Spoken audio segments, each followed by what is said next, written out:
નમસ્કાર ખેડૂત ભાઈઓ, તમે આ દિવેલા જોઈ રહ્યો છો. આ એક જ છોડ છે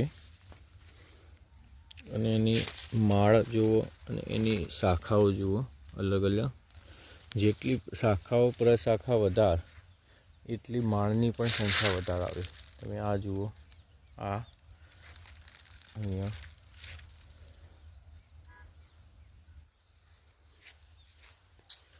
જો 5 ફૂટનો એરંડો થયો છે. એની પણ શાખા પ્રશાખા જુઓ.